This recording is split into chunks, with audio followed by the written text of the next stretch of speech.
down there in Charleston. Hopefully this is sparking a good run of success for Will Tippett and giving you some of that production at the bottom of the lineup. In fact, Dave, calling this on the fly here, if we can go back to yesterday's tab, so April the 16th, I want to play cut number 4, because this was Kingston on Monday talking to Jay and Elijah about Will Tippett and him coming along this season.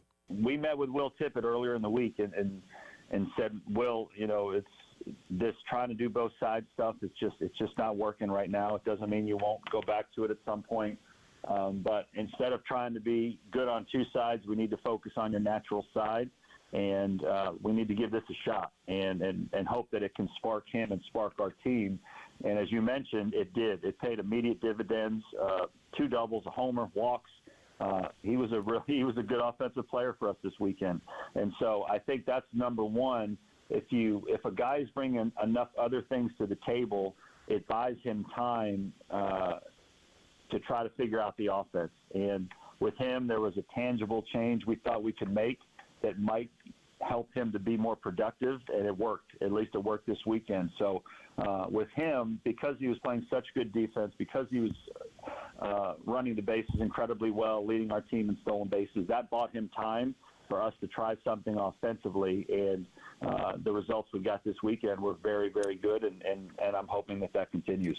And those results obviously carried over to last night as well, and hopefully this can continue as you head into these next couple of weekend series, taking on Arkansas, Kentucky, because you're going to need as much production up and down that lineup as possible to be able to come away with some victories and hopefully some series wins overall against those really 2 good teams. And having Tippett at that 9 slot, where again, you've already moved Cole Messina into the leadoff spot, which you did again last night. Didn't have the best night, went 0 for 5 with 2 strikeouts, but we know what Messina's capabilities are in terms of hitting overall and his ability to get on base. So if you can get that production at the top of the lineup and have a guy like Will Tippett shoring up the bottom of your lineup as well, in addition to guys like Leroy and Cassis and all that kind of stuff that are already in the bottom of your lineup, then you can create just this never-ending cycle of good production on your offense. And again, Will Tippett hopefully can continue this kind of success by focusing on being a right-handed hitter.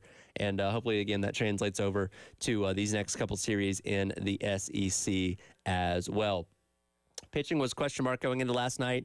Of course, Eddie Copper is out with injury. Dylan Eskew got a lot of run over the weekend, so we knew he was not going to be able to start in the midweek once again. So you turn the attention to Tyler Pitzer, who got the start once again after coming out of the bullpen on Saturday and looking very, very strong in his inning of work that helped South Carolina secure that victory over Florida 9-8 down there in Gainesville. So Pitzer gets start last night, and his first 2 innings were very, very solid, only giving up the 1 hit there. Things started to get away from him a little bit in that 3rd inning. And if this were a typical weekend start where you knew where he was going to be expected to go deeper into the game, you probably would have let him work his way out of that. But given the fact this was going to be a bullpen night, they went ahead and made the move, brought McCoy in, and let Pitzer go ahead and start getting his rest there. But the bullpen overall did a really solid job last night. After Pitzer was taken out, then I think everybody else combined to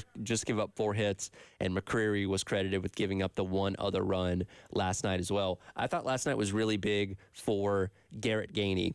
And if you've listened to me talk about baseball this season, I've been the president of the Garrett Gainey fan club. And it certainly was earlier on in the season because this dude was absolutely lights out in non-conference play. He'd given up the 1 run to Clemson, that home run that ended up ending that game, unfortunately. But other than that, he was just firing on all cylinders. Playing some incredible baseball. As we've gotten into conference play, though, he's really come back down to earth and actually had some struggles. These past couple outings gave up a lot of hits and a lot of runs to Texas A&M a couple weeks ago. It just has not been a recent string of success for Garrett Gainey, and he's a very emotional guy, and he gets fired up and all that kind of stuff. So the emotional highs and lows can certainly affect a pitcher like that. And to see him go out there and be able to close out last night's game, 2 innings of work, only giving up 1 hit, no runs, 1 walk, and 2 strikeouts Like that is the kind of performance you want to see out of someone like him that can hopefully reinstill that confidence in him going into these next couple series to hopefully have him back in that form that he was at the beginning of season of just being that lights out guy coming out of the bullpen to wrap up your games. And again, overall, great team performance last night. Does beating Citadel really do anything at the end of the day in terms of your national relevance or add to your resume? It doesn't. The Citadel had lost 10 out of the last 11 coming into last night. They lost 11 out of the last 12. So it's not exactly a resume booster, but I think about it from the standpoint of keeping this momentum going. Because you go back to the end of last week, where you beat Texas A&M in game number 3 to avoid getting swept. You beat North Carolina, another ranked team in the midweek. You go into Gainesville, a place you had not won a series since 2011, and you beat an, at the time, ranked Gators team to get yourself back in the top 20. So you win another game. Again, that's just momentum going into this weekend. Again, you got a very tough Arkansas team coming to town. We'll break that matchup down more and more as the week goes along, but another win, especially against an in-state team like Citadel that you're very familiar with, that you already beat earlier on in the season, is good for confidence going into this weekend. So great win for Coach Kingston's crew last night down there in Charleston. We'll jump back into the baseball conversation more as the day goes along. But coming up next, Jen Jensen, as always, joining me as she does each and every Wednesday, talk a little bit of racing, as it was quite a Sunday afternoon out there at the Texas Motor Speedway. Chase Elliott getting back in victory lane for the first time in 2 years. We'll dive into all that coming up. It is the Extra Point. Tyler Head along with you here on your Wednesday on The Game.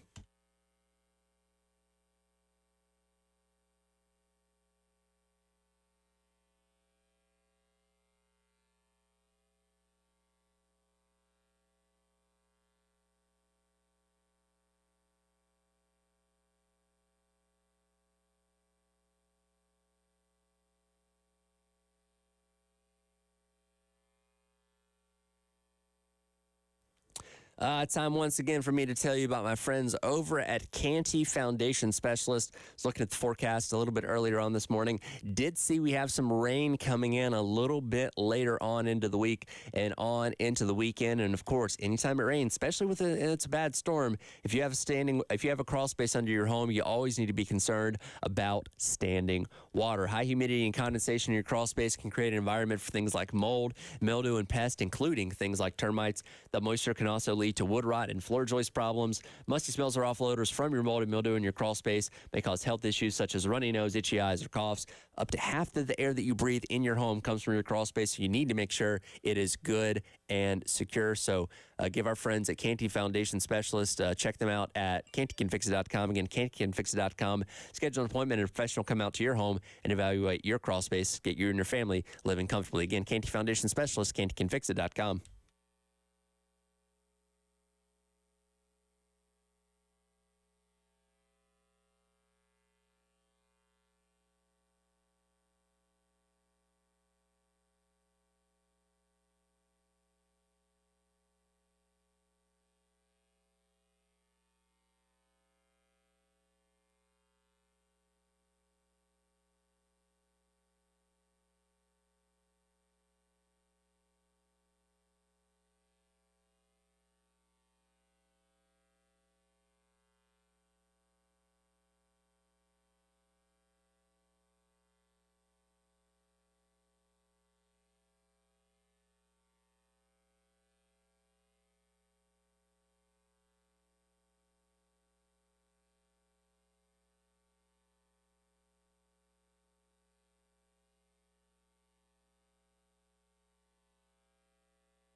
into the wall.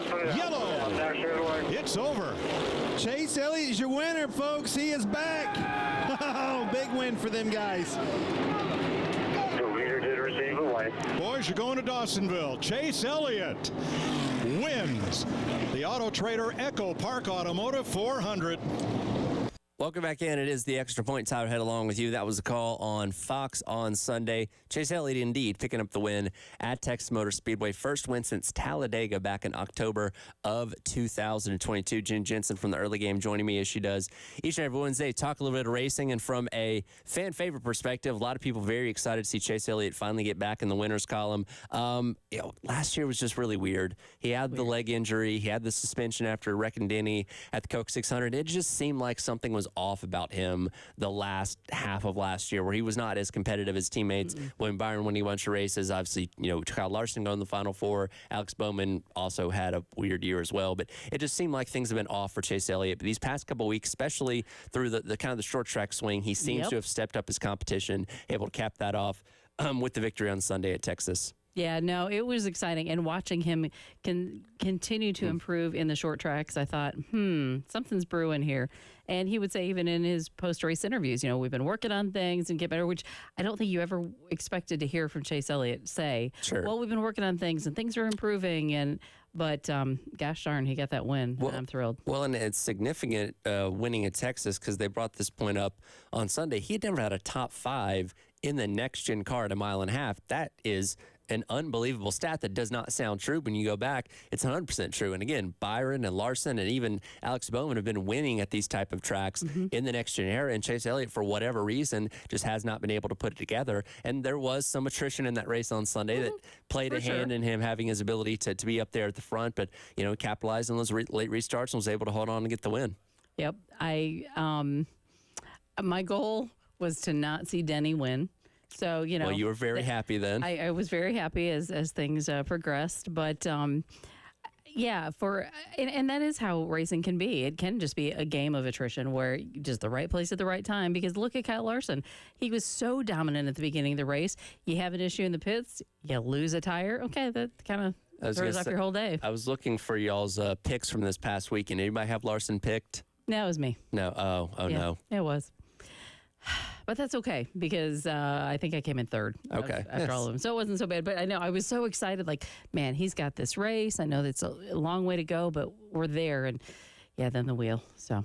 Yeah, I was going to say, it looked like he had the car to beat. Then it looked like Denny maybe had the car to beat. And it was just kind of a chaotic race all around. And, because Jeff Gluck he's NASCAR writer for The Athletic, has his poll that he puts out every single week, which I feel like is actually a pretty good gauge of how the fan base of NASCAR feels about a certain race. And I was actually very surprised to see this race rated so high, because yes, Chase Elliott did win the race, and I'm a Chase Elliott fan. I'm a Hendrick Motorsports fan. I did enjoy that, but man, the fact that Texas Motor Speedway is a track that has 1.5 viable lanes and everything above that is black ice, like, that was the reason the race was so chaotic. And I did find it a little hard to enjoy from that standpoint, because I'm like, this isn't guys just racing hard. This is a track that is clearly not suitable for racing, in my opinion. I mean, all lanes are not accessible. Right. Yeah. And that to me just rubs me the wrong way, I guess.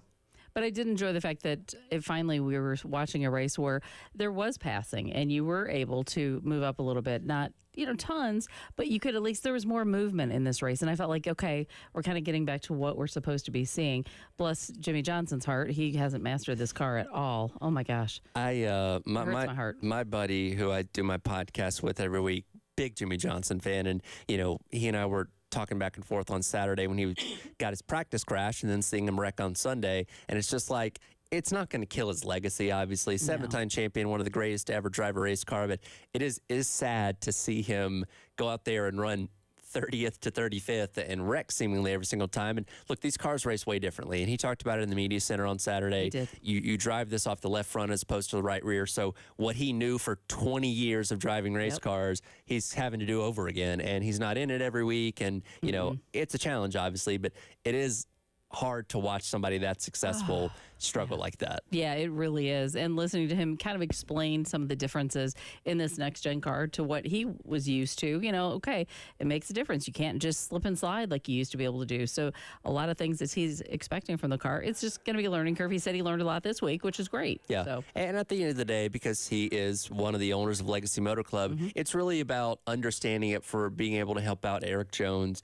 and John Hunter Nemechek, who are both very talented drivers in their own right. And Legacy Motor Club has shown flashes this year of being able to run well. John Hunter Nemechek also had a rough weekend as well. But it's really about getting that data and that insight where you can say, okay, I understand what you guys are dealing with in the car. Let me help you get this team to a better level. And I think if anybody can, he can, because he knows how to interpret cars and interpret data. And so, yeah, I think it'll be beneficial for him. But it is hard to have him just not even be close to being an entity. Yeah.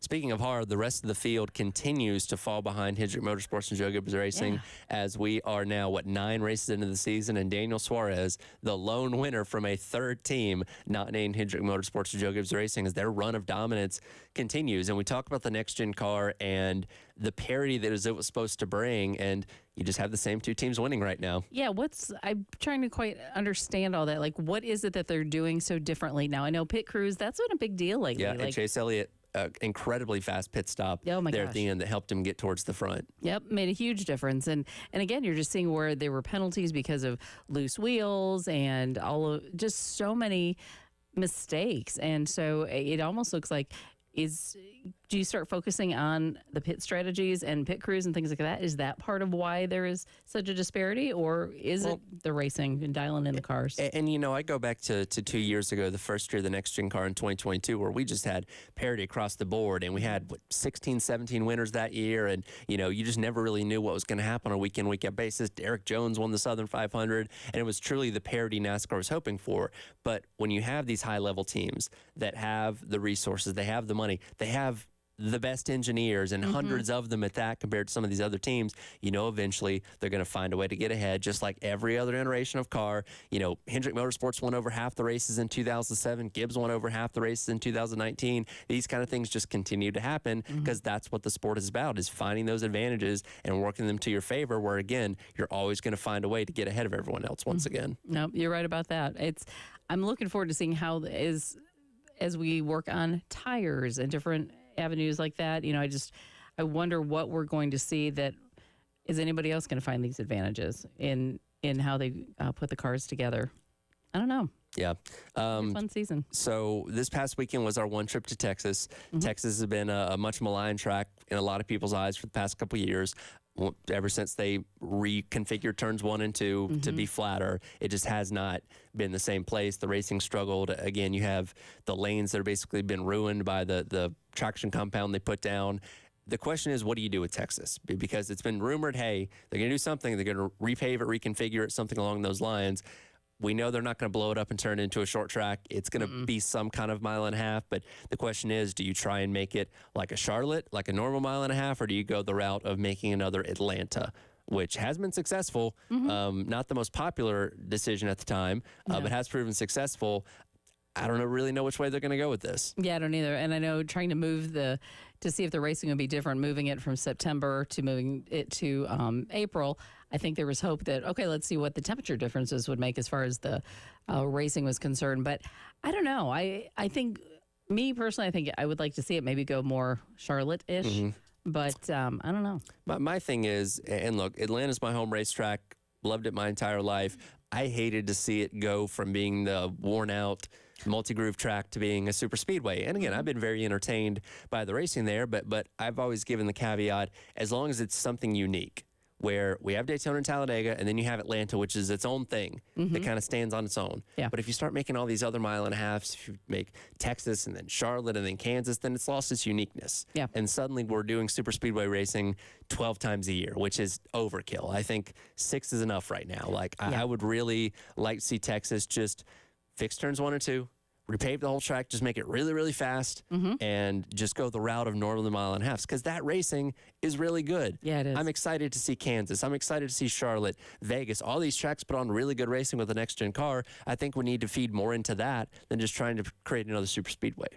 Or do you change where the start-finish line is? Yeah. That could help too. I know.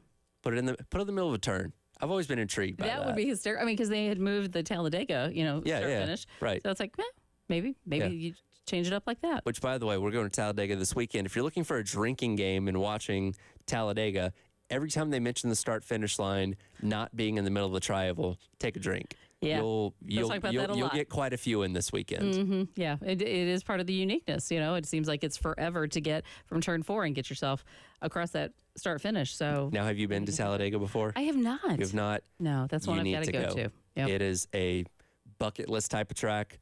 It was where my parents live. It's right like at 2 hours, so I made Oh, so I plenty can of bunk trips with there. the family. Okay. Exactly. Yeah. Forget Airbnb. Yeah. Just hang out with my parents. But it's definitely a track you need to get to if you've never been to before. Mammoth Speedway. Yeah, that's what I've heard is fantastic. And actually, your Airbnb, your parents, it could be Airhead. Oh, there you go. There you go. That's a really good idea. for But looking forward to the racing this upcoming weekend. The best chance for a team not named Hendrick or Gibbs to win, given the draft and Yeah. the chaoticness of that. But again, William Byron won the Daytona 500 a couple months ago. Like, it's You all never know. possible we continue to see these trends going in that direction. This is the one time Ricky Stenhouse could win. Maybe so. I mean, super speedways are his bread and butter. Won the Daytona 500 last year, and we'll see what happens this weekend. Should be a fun one at Talladega, and then we'll come back next week and recap that and start looking ahead as we get closer to Darlington coming up here in a couple weeks. So excited. Love me some Darlington. Appreciate it as always, Jen. We'll talk racing with you again next week. Sounds good. All right, as the extra point, we'll jump in with Dimitri Ravenos going to be joining us here in just a couple moments to talk about the latest scandal with the University of Michigan's football team. More punishments coming down from the NCAA. That's coming up next. It's the extra point. Tyler Head along with you on this Wednesday here on The Game.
Hey, there you are.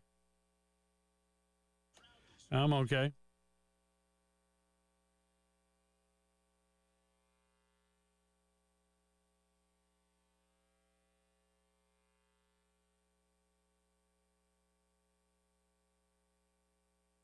Say a few words there. Cool. Yeah.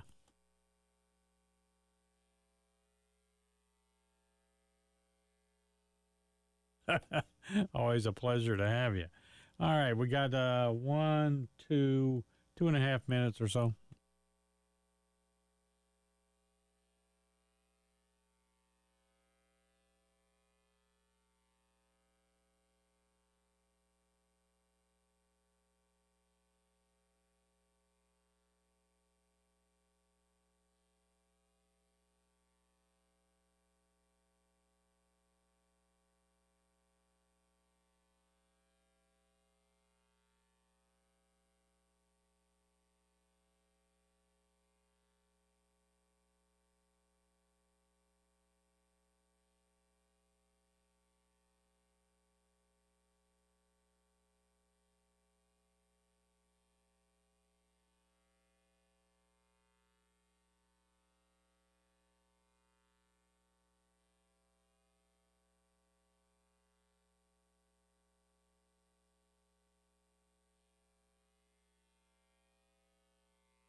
You want to hear the spots and all that?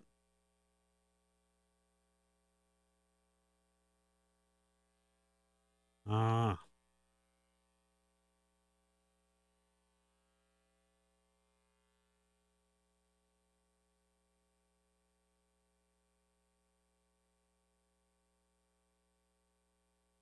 So you don't want to hear about timeshares?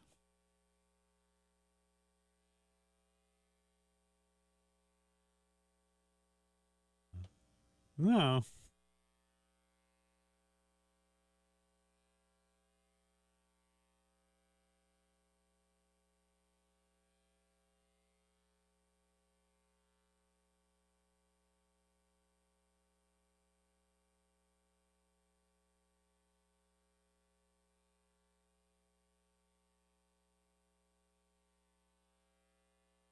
I was going to talk to our new basketball commit, but there's like 800 people out there.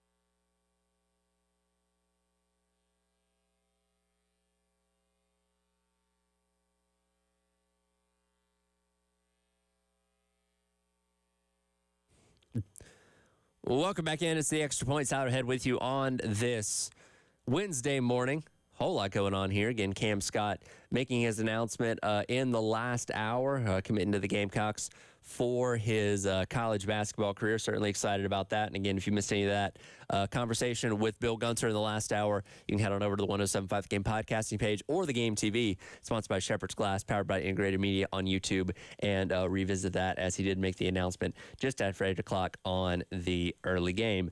Time to talk some college football. Our guy, Dimitri Ravenos, joining me now. Dimitri, you wanted to lead off with this.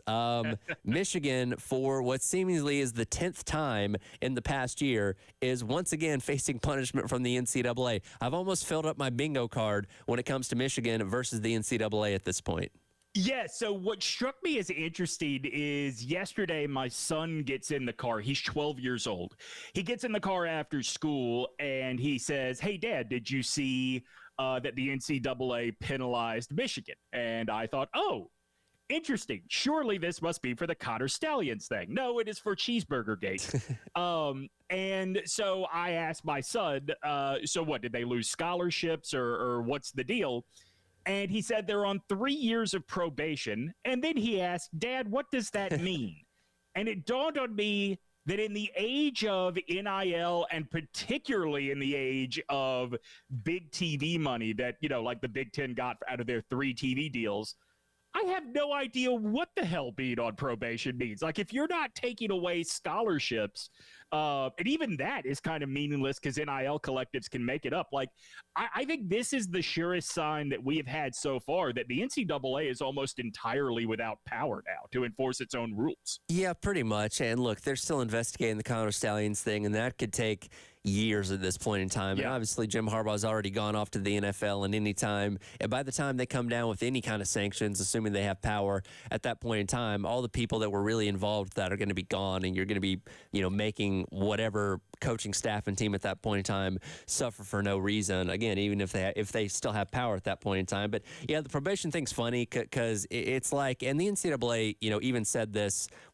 last year when they talked about not doling out the same kind of punishments as they had in years past, where it was going to be like monetary fines, those kind of things, to where it doesn't really affect the historical records of things or what's actually happening on the field. And this is another case because basically probation to me just says, hey, don't mess up again, or you could really get in trouble this time, which again is just going to be like, all right, well, now you can't host recruits on this one weekend in the month of July and you got to pay us another fine, which again, at the end of the day, does that really matter a whole lot? No, because you start to do the math, right? Is it worth we are in line for a recruit that usually would be outside of our range of getting? Like, I think Carolina is a good example. If there is a local kid, a local 5-star, let's say quarterback, that they have a chance to get that usually would only be looking at that tier of like Georgia, Alabama, Ohio State, aren't you going to do the math to decide if $100,000 is worth bringing in a generational talent? Yeah, absolutely. And this whole, the whole thing stems from just how ridiculous the recruiting rules are in the first place. And again, the crux of the matter did come back to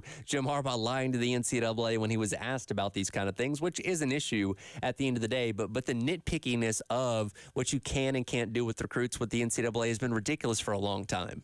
I also think that Michigan sort of tipped their hand a little bit, that they don't fear anything from the NCAA from this or from the investigation regarding Connor Stalions and his sign-stealing manifesto, because I think as more information came out about Connor Stalions, I tend to believe that Harbaugh was left in the dark, because I don't think Stalions had as much influence as we first thought he did.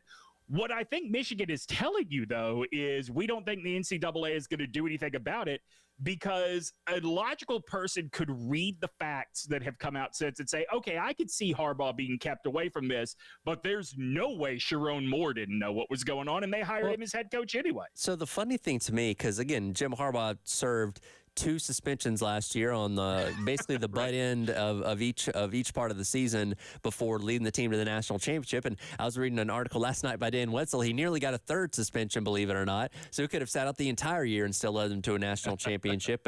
But the funny thing about this was, and look, especially when the Stallion stuff came out, Michigan just kind of backed down and said, okay, we'll self-impose a suspension on Jim Harbaugh. He's going to sit out the last couple games, whatever, and then he'll be back for the Big Ten championship.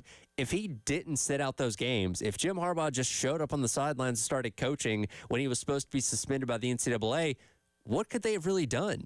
What would they have done? Yeah, I mean, I don't think that was ever actually going to happen, because it seemed like the whole state of Michigan was fooled into believing he had died in that first game when they did the whole force up, man. Yeah, exactly. The whole weird ceremony thing for him. Yeah, it's interesting. I mean, this coming on the heels of the NCAA losing in court again with the Virginia and Tennessee decisions. I just don't know. I feel like we are on a fast track to some new governing body, maybe not over all of college sports, but certainly over college football. Yeah, it certainly seems that way. And remember, prior to those lawsuits from Tennessee and Virginia, the NCAA had, explicitly said after they come at Florida State a while back and come after the University of Florida too, that, hey, we're really going to crack down on this. And we got a whole laundry list of teams that we're going to be looking into for these specific recruiting violations. And once again, you get in the courtroom and the court says, yeah, you're violating antitrust for the 8,000th time. Let's ding a little bit more power from the NCAA, to where, again, they're really just kind of a figurehead at this point in time that, can't really do anything. I think there is also a certain level of exhaust from the schools. And look, our buddy Chip Patterson from CBS told you and I one time that the thing that I think everybody loses sight of in these decisions is that the NCAA is the schools, right? Mm-hmm. But yep. This apparatus, I think, has lost a lot of respect from the schools, not only because of the court decisions, but you look at something like the women's tournament and the way it was run with 2 mismatching 3-point lines in one regional. What was that, Albany, right? Yeah.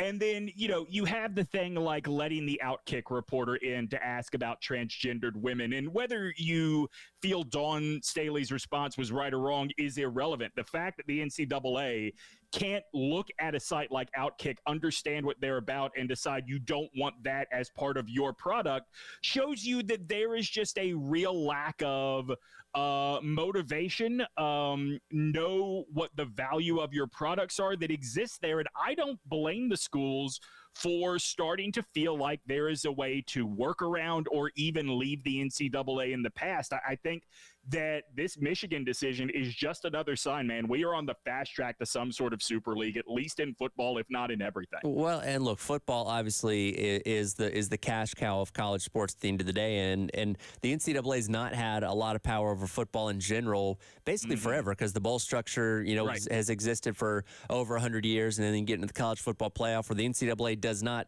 sponsor the biggest championship in all of college sports. So, again, they're just more of setting guidelines more than anything else, which again, in years past, that's led to suspensions and bowl bans and those kind of things. But again, I think everybody kind of looked around and said, they can't really do anything to us if we continue to do this, right? So now you continue to have more and more of the inmates in the asylum gaining more power as the powers that be trying to wrangle them, realizing that they're completely outnumbered and can't do anything at this point.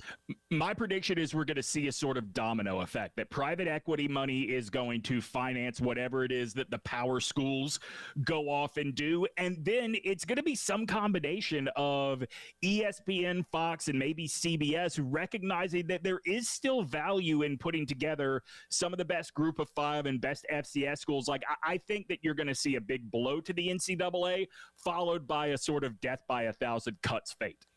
Yeah, absolutely. And again, it's an ever-evolving thing, and we've kind of fast-tracked it these past couple of years, because you look at where college football was just 5-6 years ago compared to now. It's a complete 180-degree turn, and I can't imagine what it's going to look like in another 5 years. And we could finally have that true super league that breaks away from the NCAA, because that seems like kind of what all signs are pointing to whenever that does end up happening. Dimitri's going to hang out with me. They did it to themselves, man. That's right. Dimitri's going to hang out with me for another segment here, wrapping up our number one. I want to get his thoughts on spring games, because an idea was put into action this past weekend that might actually be the way to go with the future of these games. We'll hit that coming up. Quick reminder, as always, you can head on to 1075thegame.com, register for Palmetto Citizens Federal Credit Union Grand Slam giveaway all baseball season long. Still waiting to see that first Grand Slam from Gamecock Baseball. Didn't have one last night against Citadel. We'll see if they can hit one this weekend against Arkansas. Again, head online to 1075thegame.com each and every week for your chance to win. Come back, wrap up hour number one, get Dimitri's thoughts on spring games here on the Extra Point on the Game.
Welcome back in. It's the Extra Point. Tyler Head with you on this Wednesday morning. Our guy Dimitri hanging out with us for a couple more minutes.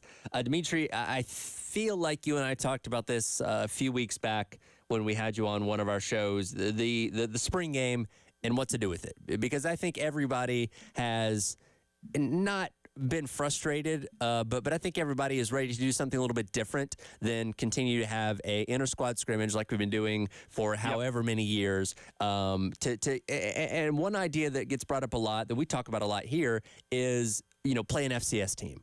Or play somebody in the spring that's an actual game and, open up that space in the fall to play another competent team from another Power 5 league or whatever it may be.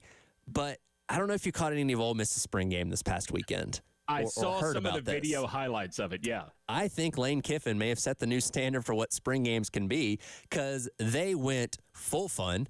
They just did a 7-on-7, which, again, you're limiting tackling, you're keeping everybody healthy, which is good. And then they just went full Pro Bowl games. They had tug of war. Yeah. They had dunk contests. Like, they made it a true engaging and fun environment. And I wouldn't be surprised if a lot more, programs around the country kind of started doing something like this with their spring game. No, I agree. I talked about this on College Football Bubble Bath this week as we were talking about Nico Iamaleava at Tennessee and all the hype around him going into their spring game. And I sort of made the point that, that's what spring games are for, right? Like, five-star quarterback becoming the starter to, reaffirm everybody's belief, or in Alabama's case, a new coach, a new offensive system.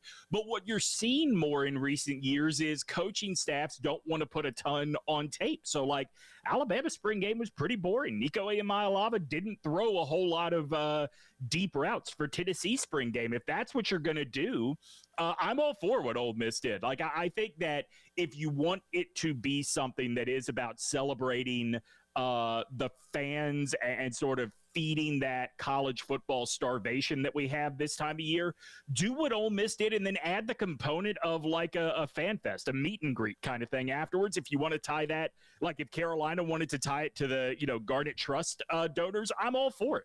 Yeah, absolutely. And I think about the perspective of the Saturday spring game with Carolina, and you're obviously going to get couple 10,000 people in there that are just starving for something college football related, because that's what we do every single year. And it's going to be exciting. You're going to see Lenore Sellers out there throwing some passes, but again, he's not going to open up the whole playbook. You're not going to get a full scope. And the coaches themselves talk about, we kind of gauge more of the entire 15 practices as opposed to what happened in one game. But we as the viewing public only get to see that one game, so we take a lot away from it. But then once you get into the second and third quarter and they're playing, walk-ons and third-string guys, people lose interest and they start trying to beat the traffic. So if you're willing to make this a fun and engaging thing, do something a little bit out of the box and let these guys have fun. Play tug of war, play pick up basketball or whatever it may be. I'm fully on board with the most Lane Kiffin-esque spring game that you can think of.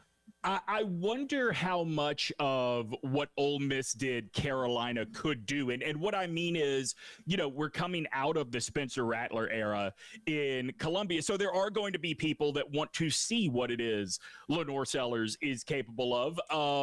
By contrast, Ole Miss had a really good season last year. They're bringing back their quarterback.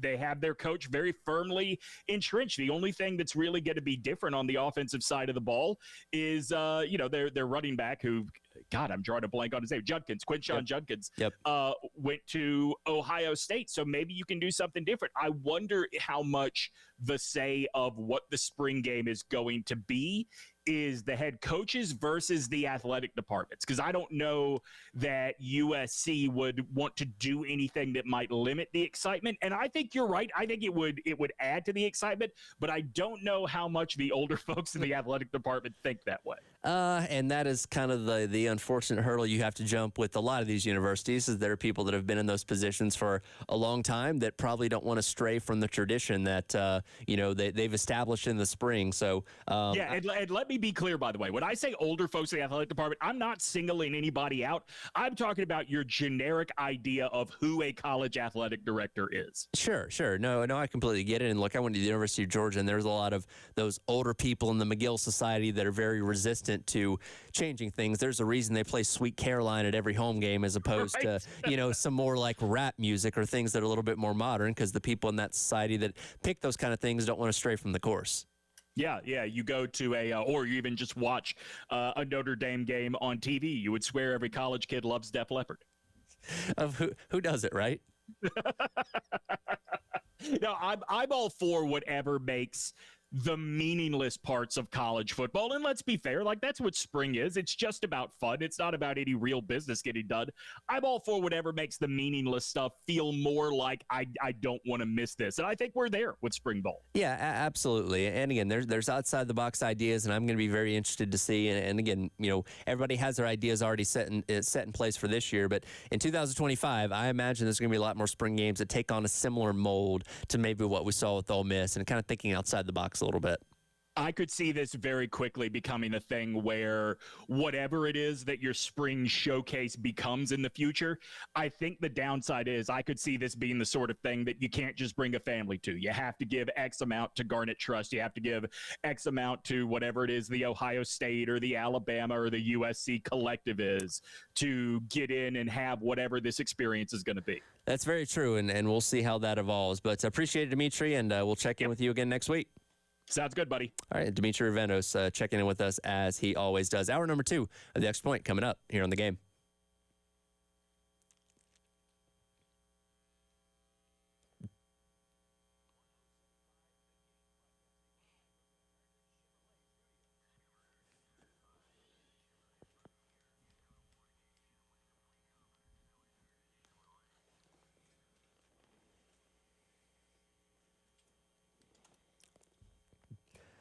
Oh, boy, it is a busy, busy time in the sports world, and it's a very, very busy time for our friends over at Twin Peaks. You have hockey playoffs getting started later on this week, and no better place to catch the first round of the playoffs than with our friends over at Twin Peaks starting on the 19th. That's this upcoming Thursday. You have NBA playoffs starting later on this week. You have play-in games going on right now, but the actual playoffs begin coming up on Friday. Twin Peaks has got you covered with TVs as far as the eyes can see, and of course, all that delicious food, those 29-degree draft beers, and much, much more. Next week, you have the Pro Football Draft coming up as well, 25th through 27th, and Twin Peaks is on the clock. You can catch all the draft action at the Ultimate Sports Lodge with round 1 kicking off next Thursday at 8 o'clock. Again, food, beer, sports, TV as far as the eye can see, all with our friends at Twin Peaks down in the Vista.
Welcome back in. It is the Extra Point. Tyler Head along with you. Hour number 2 here on the game. Appreciate Dimitri hanging out with me for a few segments there.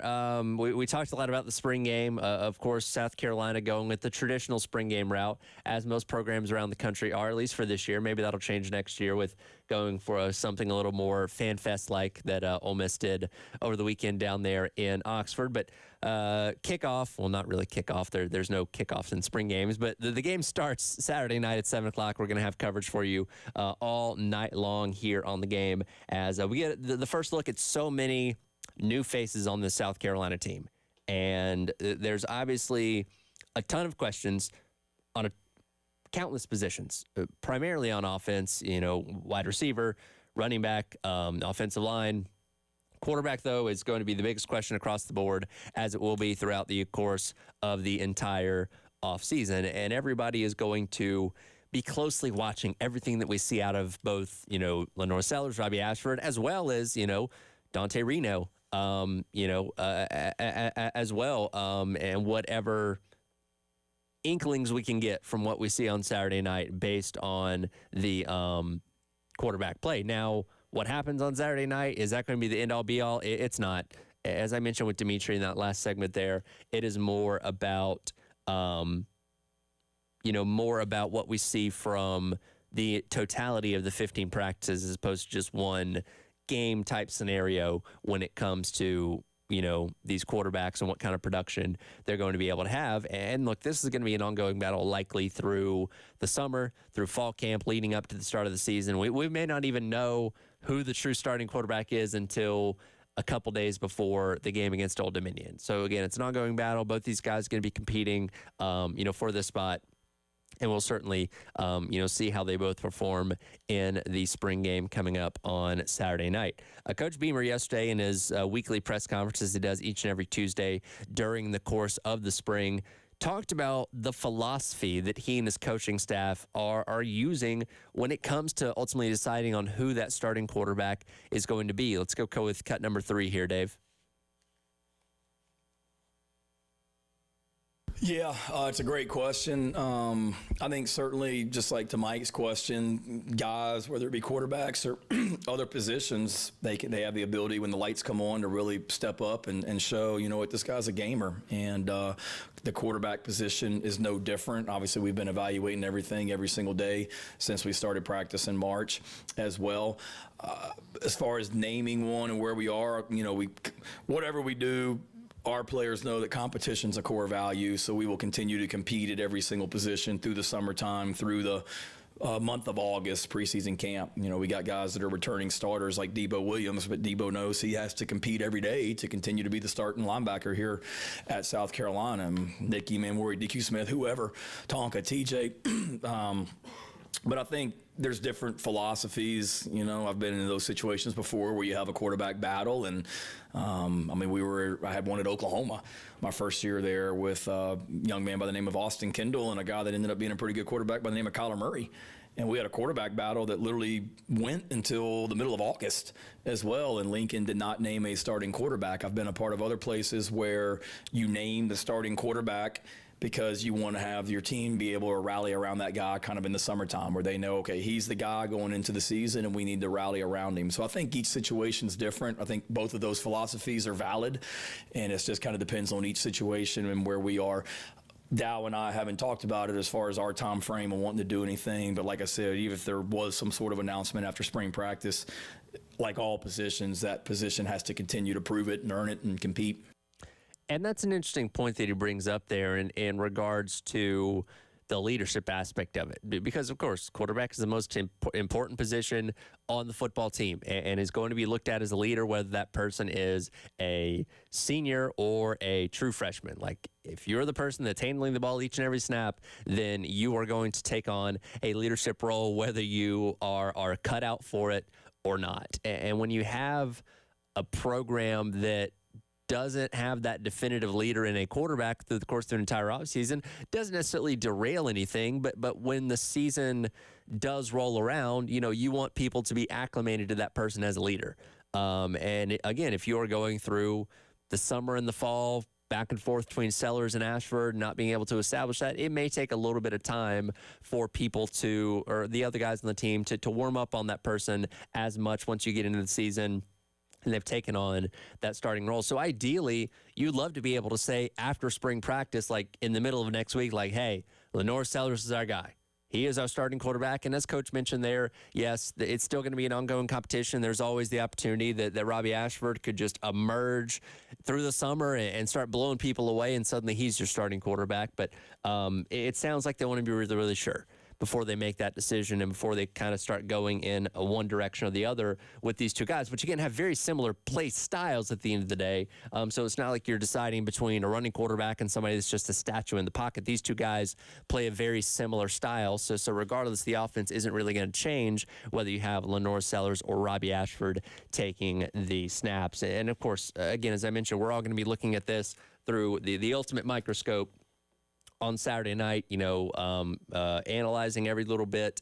And, if Lenore Sellers goes out there and throws 3 interceptions on Saturday night, many people are going to say, well, he's not cut out to be the starting quarterback. But we don't know that he could have had an amazing 14 practices and just struggled in the spring game, to close it out. So, again, the coach is going to be the one to make the ultimate decision, and that don't have an exact timeline for that, but it will be good to see these guys in a game type of setting, because that is worth something, as they've done the past couple weeks with scrimmages on Saturday. Though there's no crowd there, no atmosphere of the stadium at Williams-Brice. They put these guys in these game type scenarios to kind of see how they play without having a coach huddling over them and telling them, don't do this, don't do that, do this or do that. So there's some value in that way when it comes to the spring game of putting them in playing these game type scenarios with crowd, with an atmosphere, and seeing how they react to that. Because again, Robbie Ashford started plenty of games in his college career from his time back at Auburn. Like, he's no stranger to that. Lenore Sellers, it's a new thing. Again, he only came in garbage time for the most part last year, where games were well in hand and it wasn't the intensity and the the atmosphere that you would face taking on, let's say, an Ole Miss when they come to town, in October, or something of those like. So we'll see how those guys perform, and I'm sure there'll be overreactions one way or the other depending on how each of those guys perform coming up on Saturday night. And once you get past the spring game, once you have wrapped up spring practice, it's the opportunity to really start assessing things as far as the transfer portal goes. The portal, of course, opened up yesterday, and South Carolina, as they do each and every year following spring practice, with Coach Beamer, they sit down with every guy individually saying, okay, here's where you are. Here's where we think you can be when the fall rolls around. Here's what we think your contribution to this team's going to be. And cut number 8 here, Dave. Here is Coach Beamer talking about those quote-unquote exit interviews they're going to have with guys when spring practice wraps up.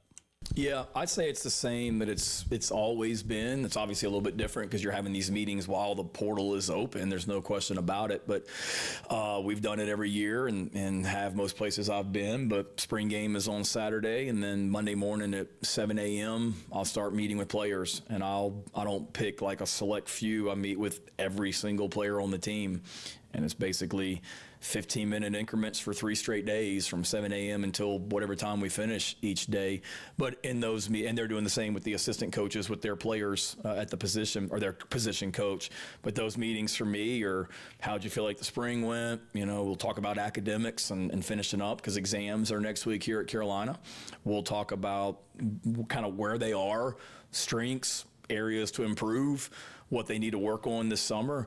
We'll talk about body weight, because they're going to be able to go home a little bit for the month of May, and we don't need a guy that's 300 pounds coming back weighing 340, and we don't need a guy that's 195 coming back weighing 175. So we'll talk about body weight goals and what they're trying to get done this summer, and then we'll be honest with them and tell guys kind of where we see them right now and what their role is. And I don't want to ever trust is a core value of this program, and I don't ever want to lie to someone to keep them around here. I want to be honest and give guys opportunities to go other places and play if they're not going to get the opportunity here to play because of where they are on the depth chart. So we're honest with them, and if there's an issue, let's talk about it in those meetings as well. If there's something that they don't agree with or something they're unhappy with, I want them to tell me in that meeting and not a week later when they've thought about stuff, But I wouldn't say it's really changed, Mike. It's kind of been the same format we've always used, but it's certainly a different dynamic because of what's going on around you. There's no question about it. I mean, every time I look at my phone, there's a different,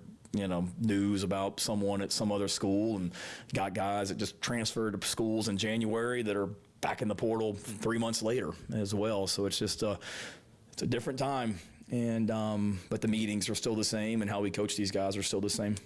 And, in today's world of college football, it's a necessary thing to do, because these players have the ability to transfer and seek better opportunities for themselves, especially now that the NCAA has had to relax its rules on limiting transfers even more, to where now you can transfer pretty much as many times as you want without having to worry about sitting out or getting waivers or anything like that. So that opens up even more possibilities of guys that could leave your program, whether that be in the wintertime right after the regular season ends, or in the springtime right after spring practice ends. So it's necessary to really sit down and evaluate with these guys where they're at, what you've seen out of their progression development, however you want to phrase it, and what you think they're going to contribute to this team coming up in the fall. Because there are some guys that are going to go into spring practice thinking, hey, I'm going to go out there, do X, Y, and Z. I'm going to get to this point, and then suddenly I'm going to be a featured player at whatever position I'm at when the fall rolls around. And a lot of those guys don't get that. They don't get that development. They don't get that point to where they want to be, from a production side, to be told, hey, we think you're going to be able to contribute X amount of times in the fall, or be a part of this part of our offense or this part of our defense. And because of that, they're going to go seek opportunities elsewhere. And there's nothing wrong with that. We don't need to light torches and grab pitchforks every time somebody decides to transfer out, because there are some guys that are just seeking better opportunities because they know they're not going to get a chance to play here. And Wes Mitchell brings this up a lot when we talk about the transfer portal on the Gamecock Central Takeover Hour, presented by Firehouse Subs. It's healthy transfers. Based on the percentages and averages, you're going to lose at least a handful of players in every portal cycle, in the spring and in the wintertime as well. And South Carolina lost a fair amount of guys in the wintertime. South Carolina probably going to lose a handful of guys next week as well once spring practice is wrapped up. Your hope is that it's not guys that are going to be contributors in a big way to your team this fall. You hope it's, okay, well, this guy is a third, is our third option at slot at wide receiver and knew he wasn't going to get playing time. Or, okay, well, here is a, backup safety that we knew was not going to be in the mix for our defensive snaps, at least meaningful defensive snaps this fall. Those are the kind of guys that you're okay with transferring. And at the end of the day, that opens up more scholarships, more roster spots, so you can go out and get more of things that you need in the transfer portal, which, again, South Carolina's done a fantastic job in the portal so far, going all the way back to the wintertime, bringing in a lot of needs and a lot of areas that were suffering from a depth standpoint, where I think the only thing you could definitively say South Carolina should go out and get in the portal is another wide receiver. A 6'3", 6'4", somebody that can be your, bona fide number one guy. And if they don't get that, it's not the end of the world, because they get brought in plenty of bodies for the wide receiver room, just a lot of guys on the smaller side, but you can still work with that. This is not like a season ago where South Carolina went into the spring portal window saying, hey, they got to get a running back. You don't have viable options at running back right now, which is why Carryon Joyner had to move over to fill out the room to add another body in the springtime. Unfortunately, South Carolina was not able to go out and get that running back in the transfer portal, and we had to deal with that the entire season. Carolina's in a much better position now. All their spots have good depth to where whatever you get out of the transfer portal this spring is just going to be gravy to what you've already built with this roster so far. So, we'll see what happens. Again, the portal opened up yesterday, and we'll see what kind of activity South Carolina has in terms of guys going both in and getting guys out of that, as well as the spring rolls along. Next week, NFL draft. Spencer Rattler, Xavier Legette, both expected to be drafted. Spencer Rattler maybe being looked at as the steal of the draft by one NFL expert. We'll dive into that coming up. It is the Extra Point. Tyler Head along with you on your Wednesday morning here on The Game.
Welcome back in. It's the Extra Point. Tyler Head with you here on the game. Reminder, you can purchase the craft beer card on 1075thegame.com. Go click on the Sweet Deals tab and give it a purchase. Spend $30 a brewery at 12 different craft beer locations. A $360 value, all yours for only $79. So again, 1075thegame.com.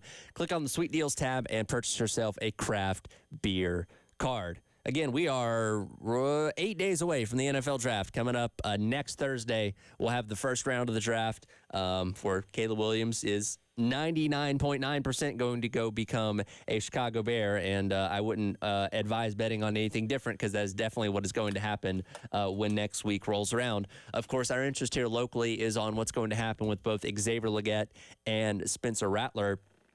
Xavier Legette kind of flip-flopping between being a late first-round pick and a early second-round pick, depending on which mock draft that you look at. Some recent projections having them go to a place like Kansas City, which I think would be phenomenal, seeing Xavier Legette getting the opportunity to work with a guy like Patrick Mahomes under Andy Reid's offense would be really, really awesome and would obviously, be better for the career overall than going to a place like Carolina, where they obviously have a lot of things to figure out if they want to become competitive. Again, with rookie quarterback, now going into a second-year quarterback, I guess, in Bryce Young. But regardless, Legette's going to go high. He's going to be, again, between late first round, early second round. Spencer Rattler has bounced between the third and fourth round based on projections, but you can't deny that he's had a very good offseason in terms of the pre-draft process. Of course, he was the MVP of the Senior Bowl, had a good showing out there, impressed a lot of scouts, goes to the NFL Combine, throws, able to show off his arm strength, which impressed a lot of people. All the indications we got coming away from the, pro day here at Carolina a couple weeks back, all those indications were good, and seems to be in the good graces of a lot of teams in terms of potentially bringing him in as their draft pick whenever that does roll around. At best somewhere around the middle of the third round. One NFL draft expert, that being our NFL expert in general, that being Robert Griffin III, took to his podcast yesterday and was asked the question of who he thought the steal of the draft was going to be, and he thinks that that's going to be Spencer Rattler. Cut number 14 here, Dave.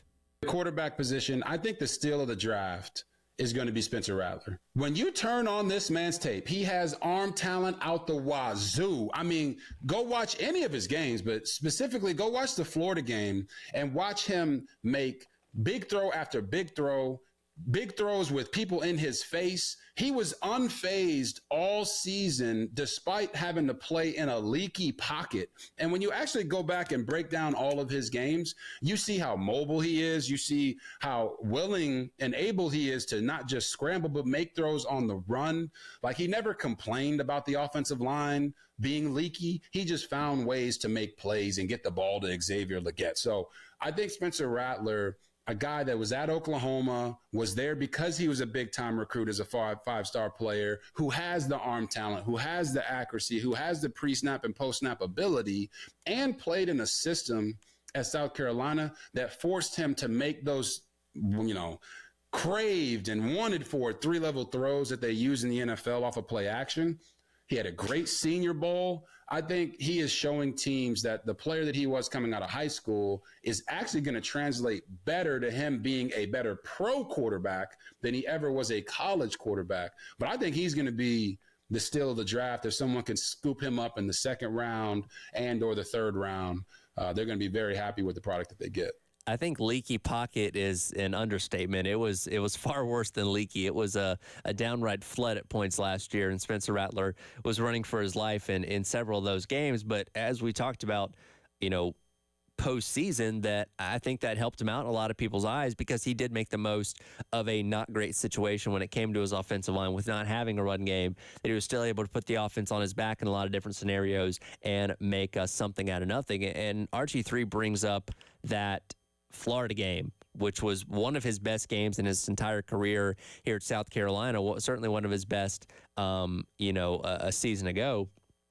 And it gets overlooked because South Carolina obviously lost that game, but that wasn't because of Spencer Rattler. He went 23 of 30 for 313 yards, 4 touchdowns, and 1 interceptions. On throws of 10 or more yards down the field, he was 7 of 10, with one of those being a touchdown. And this is where it really sticks out to me. 11 of 14 when blitzed in that game, to which he had a 91.2 Pro Football Focus grade when facing the blitz. And as we like to use the PFF grades quite a bit, anything 70 or above is good. So the fact that you're in the 90th percentile when it comes to that against the blitz, against a pretty good defensive front, at least at that point in time in Florida season ago, led by Princely U coming off the edge, that's good. Like that was a game that probably opened up a lot of people's eyes from a scouting standpoint on what Spencer Rattler was capable of. And the accolades yesterday don't stop there. Charles Davis, NFL analyst, has his list of what he calls prospects that he would pound the table for. Ones that if he was asked by an NFL general manager or a team president, hey, who would you draft in this scenario? These are guys that he's saying you definitely need to get this guy. Has Spencer Rattler at the top of his list for guys he'd pound the table for. His reasoning says, I've seen progress from Rattler on and off the field over the past 2 seasons. He'll probably go late on day 2 or early day 3 in the draft. There's a reason he was once a highly touted prospect. Remember, this was a 5-star recruit, widely considered to be the best quarterback in his class. Eventually lost his job to Caleb Williams at Oklahoma, transferred to South Carolina. His setback has become a comeback, though. Rattler was the Gamecocks' co-MVP in 2022 and set a school record for completions and completion percentage in 23. He's shown he has the tools and toughness to succeed. I feel good about this young man who has some Teddy Bridgewater in his game and his chances of making it in the NFL. Both Charles Davis and RG3 noted the maturity level there and noted that, again, 5-star guy coming out of Arizona, going to Oklahoma, a blue blood program in all of college football. We've mentioned the Netflix theme ad nauseum at this time. We all know what happened there, where, you know, he had to go through that maturing process. And it took losing that job at Oklahoma. It took Caleb Williams taking over the reins, having to transfer to South Carolina. His first season not really going all that well until the later stages of it to really, humble him in a lot of ways. And again, he's a completely different person than he was when he set foot on campus in Oklahoma, or in Norman, Oklahoma for the first time back in, 2019, I guess it was. He's come a long way since then, and he should be commended for that. He's obviously very football smart. He's got the intangibles. He's got the arm strength, all the things that you're looking for in an NFL quarterback. And I agree with Charles Davis. I think he's got a very good shot at hanging around this league, looking at the projections yesterday where Field Yates and Mel Kiper did their combined mock draft. They have him at 76 going to the Denver Broncos, where they'd have him competing with Jared Stidham for the starting job out there now that Russell Wilson has moved on. I don't know if Spencer Rattler is somebody that you're going to expect to become a day one starter. But if you tell me he goes to a place like the Falcons, who have signed Kirk Cousins as their quarterback for the next handful of years, you tell me he goes to a place like that and can sit and learn behind an NFL vet and a guy like Kirk Cousins, and then in a couple years' time be ready to take over the starting reins, I absolutely think he would thrive in that kind of role. I'm not saying he couldn't be successful as a day one starter. I just don't know if that's the route you want to go necessarily, but I don't think Spencer Rattler is going to be a flame out in the NFL by any means. I think he's got a very good chance to stick around for a long time in a starting role or a backup role, or maybe somebody that kind of gets spot starts here and there. But he's very smart, very savvy, very athletic, and obviously very skilled on the field. And I think we're all rightfully excited to see what Spencer Rattler is going to be able to do when he gets up to that next level and hears his name called at some point coming up next weekend in the NFL draft up there in Detroit, which, of course, we'll be keeping a very close eye on for, when it comes to all the Gamecocks that have a shot at getting drafted. Again, Leggett and Rattler, the higher of the two, but Marcellus Dial, Trey Knox, Nick Arjulo all have opportunities to be in those later round picks as well. So we'll see what ultimately ends up happening with them. Our guy Dimitri, at the end of the last hour, mentioned something that I want to dive a little bit more into. Private equity in the world of college football. Is it the future? One conference commissioner certainly seems to think so. We'll dive into that coming up. It's the Extra Point. Tyler Head along with you on your Wednesday morning here on The Game.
Welcome back in. Extra Points. Tyler Head with you here on your Wednesday. Cap and Dave producing on the other side of the glass. Busy couple days here on the game leading up to the spring game.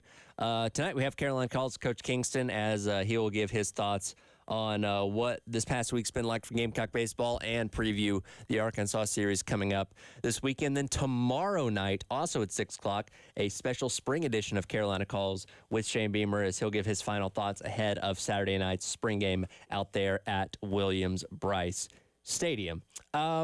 Dimitri, at the end of the last hour, mentioned something that I was already planning to talk about, and I'm really glad he kind of teased it a little bit in the last hour, but private equity in the world of college football, which is something that you may have never thought about the two coming together because they couldn't be on two more opposite ends of the spectrum, it seems like. But when it really boils down to it, it makes sense how these two could be connected going forward. Tim Pernetti is the soon-to-be commissioner of the American Athletic Conference as Mike Oresco is getting set to retire here. Pernetti will take over in the month of June. Recently speaking in the media, this was at the end of last week, was talking about the future of the American Athletic Conference and college football as a whole, and he said something that really stuck out to me. He said, private equity is heavily investing in sports, circling the neighborhood in college sports, with the note that is something that can heavily benefit the American Athletic Conference. And I get what he means in terms of that, because when you look at South Florida and Memphis and UTSA, like schools like that are never going to be able to stack up from a monetary standpoint when it comes to NIL and facilities and all that kind of stuff compared to teams in the SEC, Big 10, Big 12, or anything like that. So if they could have an additional financial funder behind them, that would certainly help them a long way, especially when you talk about the fact that Group of 5 schools now get a seat at the table guaranteed in the college football playoff. There's going to be a Group of 5 team represented in the 12-team playoff, or 14 whenever we get to that in a couple years going forward. At least one of them, they're always going to have a chance. Now, many of us believe that if things continue to go the way that they go, that, yeah, you might occasionally get that upset in the first round, but I do not see a Group of 5 team making a deep run in the college football playoff because the talent disparity between the SEC and those conferences is too great, especially when you're talking about the high-end teams that would be competing for the college football playoff national championship from those power conferences. So that's a way to maybe even things out a little bit by having, private equity allow you more in terms of NIL and facilities and all that kind of stuff to bring in a little bit better talent. And look, Panetti didn't make this up. There is certainly smoke to the thinking that private equity is circling the neighborhood around college football. In fact, we talked about this quite a bit just a few months ago in terms of Florida State and their attempts at leaving the ACC. And we've talked about that ironclad grant of rights deal, the enormous exit fees they would have to pay. Well, they were out there shopping for potential investors to help them pay that exit fee. We talked about the Saudi public investment funds that at least showed interest in helping Florida State out. Now, whether that was going to go anywhere or not, is a different story. But a lot of other firms around America as well showing interest, potentially, of helping out Florida State when it came to exiting the ACC. The conversations were there. And again, that is maybe just kind of the starting point of where this could go with college sports, specifically college football, because private equity is prevalent across all major sports, all professional sports.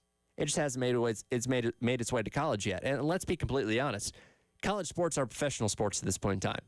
You have athletes that are getting paid money to play their sport. That is the definition of professional sports. We like to use the term student athlete, but that's gone out the window. We really have to look at it, and it's a business at the end of the day too.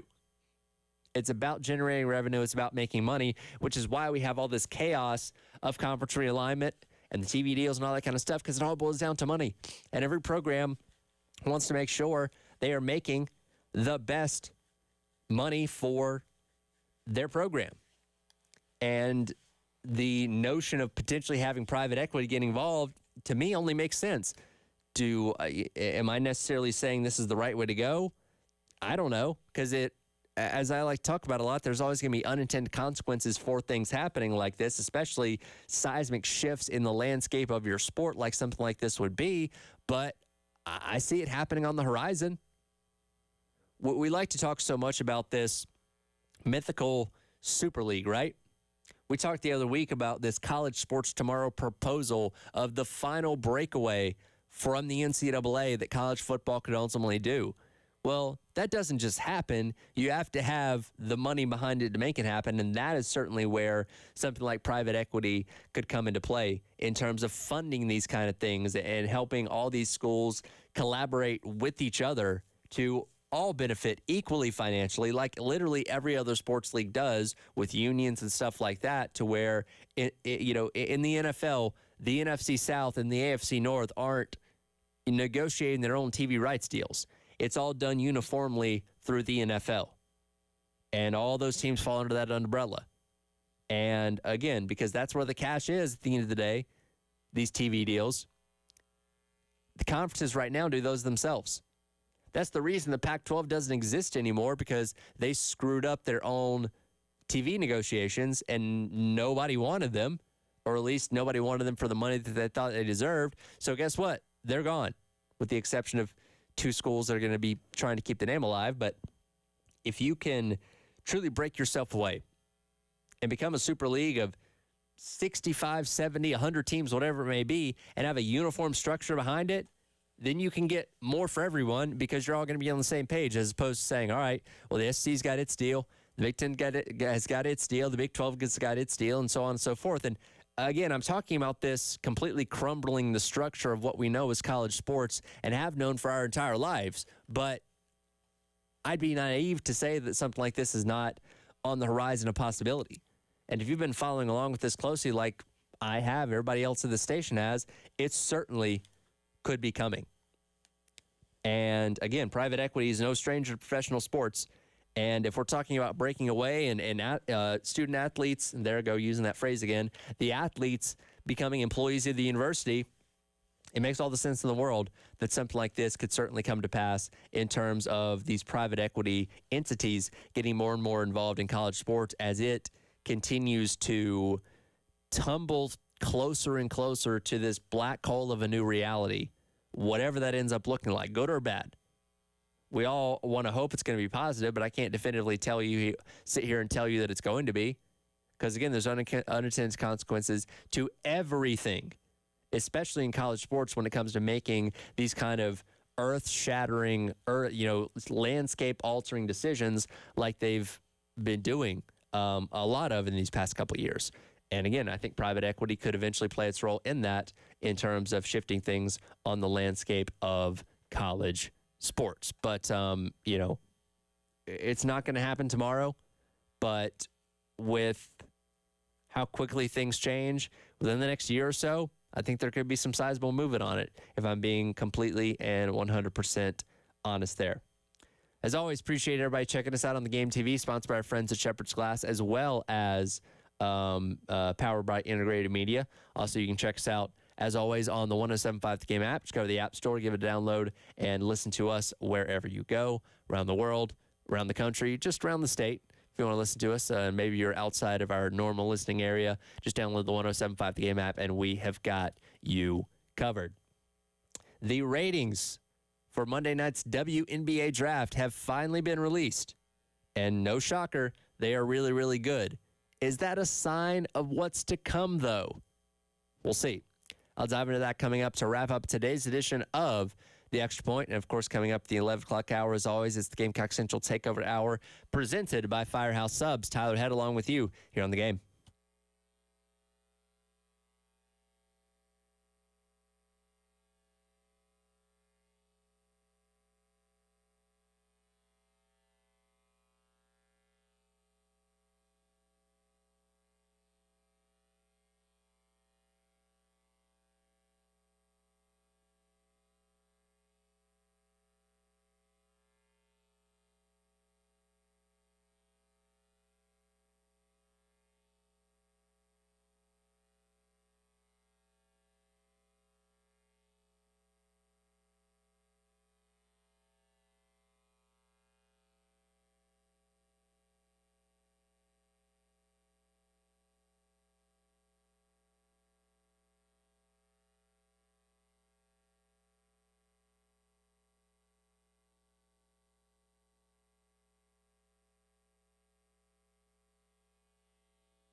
Well, back in Gamecock, I almost said Gamecock Central Takeover Hour presented by Firehouse Subs. I said that because Wes Mitchell just walked by our studio window here overlooking Gervais Street, which is amazing considering the fact that it's only 10:48 and he's usually coming in right as the show is starting at 11 o'clock. So good on you, Wes, for actually showing up on time today. But no, it is indeed the extra point. Tyler Head along with you for a couple more minutes before jumping into the Gamecock Central Takeover Hour presented by Firehouse Subs at 11 with Wes and with Chris. As I mentioned, the ratings for Monday night's WNBA draft came out yesterday, and hey, no shocker, they were really, really good. 2.446 million people tuned in to watch Caitlin Clark be the number 1 overall pick, Camila Cardoso the number 3 pick, and so on and so forth. And in case you're wondering, that is indeed a record for the WNBA draft, up 307% from a year prior.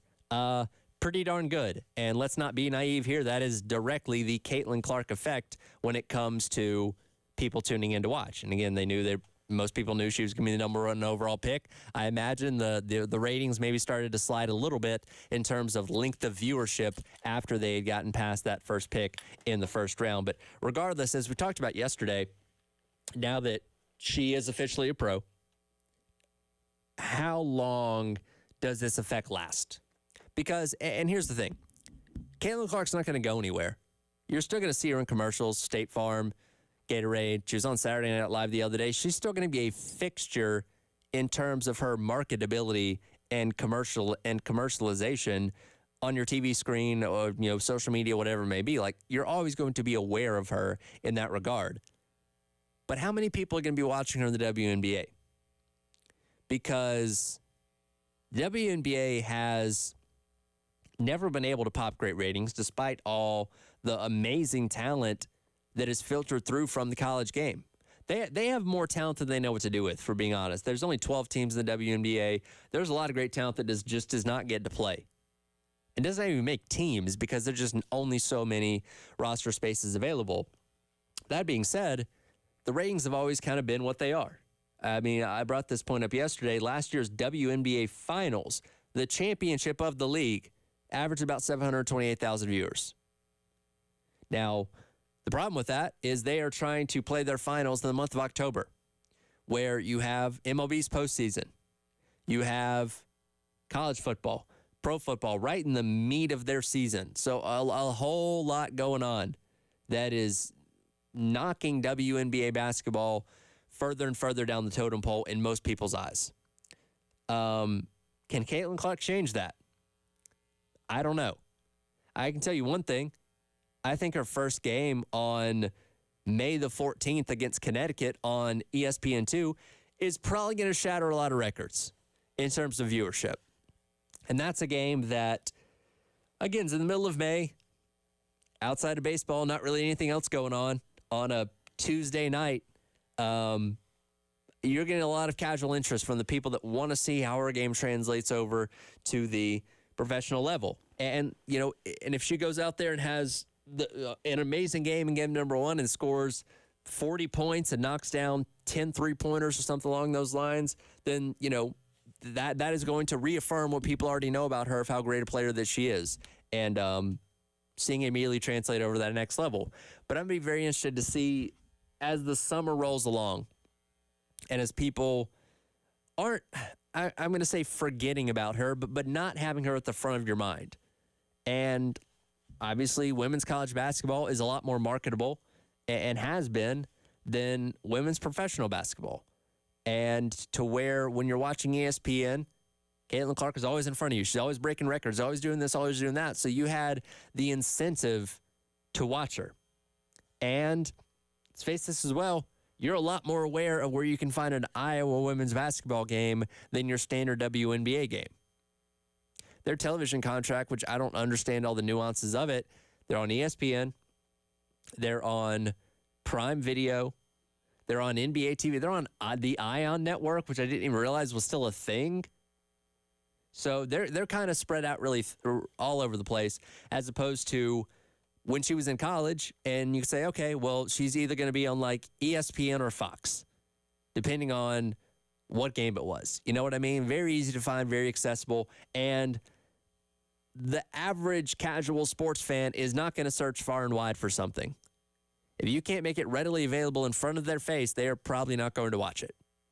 So telling the average person that may not have Amazon Prime, hey, if you want to watch Caitlin Clark, you need to go download this app, you got to subscribe to it, and do all this kind of stuff. To watch her, most people are going to say, I'm good. Now, again, if you can get her on ESPN a lot, then that's gonna drive ratings. But I'm interested in see the sustained success, because she was a big catalyst to why 18 million plus people watched the Women's National Championship game the other week. She's not the only reason. A lot of people tuned in for South Carolina in quest of production. But I'm not naive to think that Caitlin Clark didn't also play a big hand in that. She's that polarizing. She's that good. And we may never see a women's basketball player have that same crossover appeal that she has. There's plenty of great women's basketball players, and there'll be plenty more coming in the years to come. But, man, Caitlin Clark just had that crossover appeal that really nobody can rival. And we will see if the WNBA can capitalize on that and use that to help grow the league as a whole. And growing the league means more money for the players. We've all seen Caitlin Clark's contract numbers, and compared to other professional sports, it's pitiful.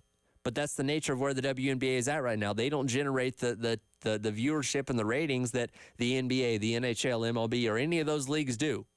And unfortunately, the money has to reflect that. So Caitlin Clark potentially has the possibility of helping grow the game and get more money in the pockets of WNBA players for years to come if that success can sustain with the interest in her, which we'll see what happens. That'll do it for today's edition of The Extra Point. Coming up next, it is indeed the Gamecock Central Takeover Hour presented by Firehouse Subs, where we will reassess the big news of the day. Coming up next here on The Game.